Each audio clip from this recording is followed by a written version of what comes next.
ఏంటి మళ్ళీ చందమామతో ముచ్చట్లా? అంతేగా. ముందున్న ఈ చందమామతో కాకుండా ఎక్కడో లక్షల కిలోమీటర్ల దూరంలో ఉన్న దాంతో ఏంటని ముచ్చట్లు? చందమామ ఇంత హైట్ ఉంటుంది అనుకోలేదు నేను. సరే ఆ టాపిక్ వదిలే కానీ మొన్న ఒక కొత్త ఐడియా వచ్చిందన్నావు కదా, అది డెవలప్ చేసావా? చెప్తా, వింటావా?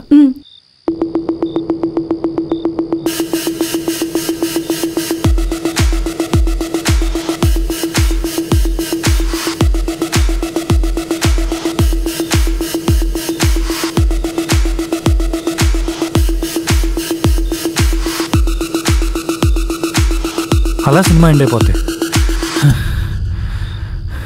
ఎలా ఉంది? సూపర్ ఉంది బావా, వేరే లెవెల్ తెలుసా? నిజంగానా? నిజంగా బావా, నువ్వు అర్జెంట్గా వెళ్ళి ప్రొడ్యూసర్కి చెప్పు, ఆయన ఓకే అనేస్తాడు, నువ్వు డైరెక్టర్ అయిపోతావు, మనం పెళ్లి చేసేసుకుంటాం.